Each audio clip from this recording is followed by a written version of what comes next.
Hi friends, welcome back to Vani వంటిల్లు.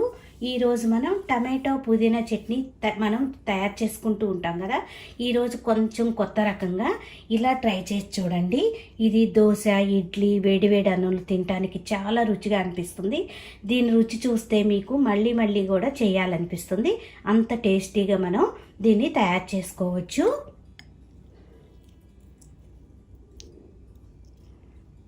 Stove on చేసుకుని బాండీ పెట్టుకోండి. దానిలో 1 స్పూన్ ఆయిల్ వేసుకోండి.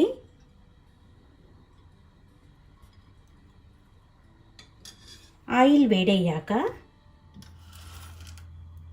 1 స్పూను పచ్చిశనగపప్పు, 1 స్పూను మినపప్పు, 1 స్పూన్ ధనియాలు,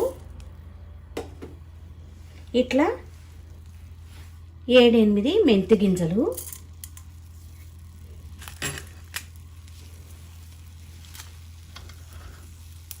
1 టీ స్పూన్ జీలకర్ర,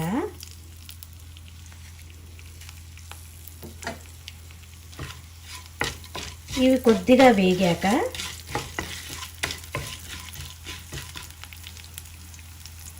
ఇలా వేగుతున్నప్పుడు మీ స్పైస్ని బట్టి ఎండుమిరపకాయలు వేసుకోండి. నేను ఇట్లా 4-5 ఎండుమిరపకాయలు వేస్తున్నాను.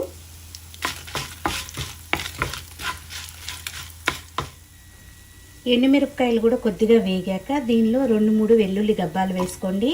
అట్లాగే 1 ఇంచ్ అల్లాన్ని ఇలా ముక్కలు కోసి వేసుకోవాలి.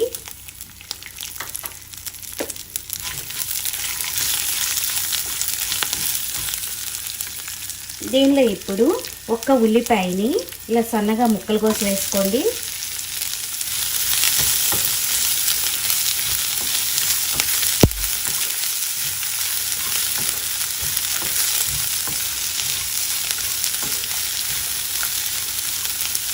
ఉల్లిపాయలు కొద్దిగా వేగాక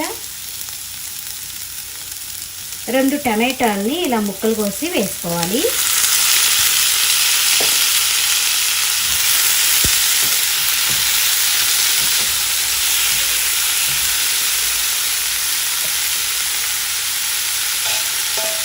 మూత పెట్టి 4-5 నిమిషాలు వేగనివ్వండి.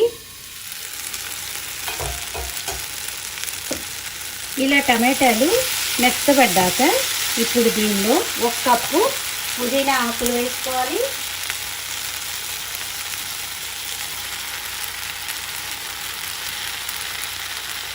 ఒక 1/2 కప్పుకి కొత్తిమీర వేసుకోండి.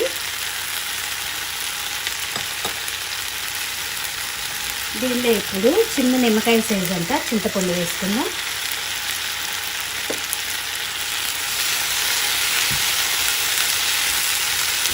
వీటన్నిటిని 2 నిమిషాలు వేగనివ్వండి.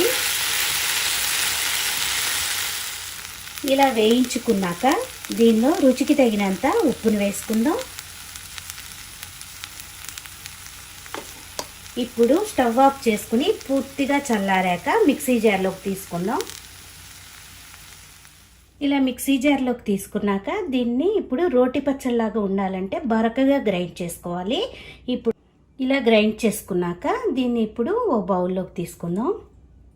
ఇలా తీసుకున్నాక ఇప్పుడు తాలింపు వేసుకుందాం. స్టవ్ ఆన్ చేసుకుని చిన్న గిన్నె పెట్టుకుని 1 స్పూన్ ఆయిల్ వేసుకోండి. ఆయిల్ వేడయ్యాక ఎండుమిరపకాయని ఇలా తుంచి వేసుకోవాలి.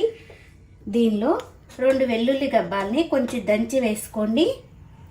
తాలింపులకి ఇలా వెల్లుల్లి మంచి సువాసనతో రుచిగా అనిపిస్తుంది. దీనిలో ఇప్పుడు ఆవాలు,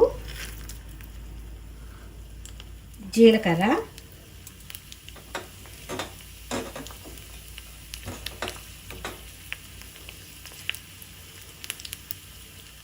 కరివేపాకు వేసుకున్నాం. తాలింపు వేగిపోయింది. ఇప్పుడు స్టవ్ ఆఫ్ చేసుకుని దీనిలో 1/2 టీ స్పూన్ పసుపు వేసుకోండి. తాలింపుని ఇప్పుడు పచ్చళ్ళలో వేసి కలుపుకోవాలి. ఎంతో రుచికరమైన టమాటో పుదీనా చట్నీ రెడీ అయిపోయింది. మీరు కూడా ఇలా ఒకసారి ట్రై చేసి చూడండి. ఈ చట్నీ దోశ, ఇడ్లీ, వేడివేడి అన్నంలో కొంచెం నెయ్యి వేసి తిన్నా కూడా చాలా రుచిగా అనిపిస్తుంది. ఈ వీడియో నచ్చితే లైక్ చేయండి, షేర్ చేయండి, కామెంట్ చేయండి. మరిన్ని వీడియోల కోసం వని వంటిల్ని సబ్స్క్రైబ్ చేసుకోండి. Thank you for watching.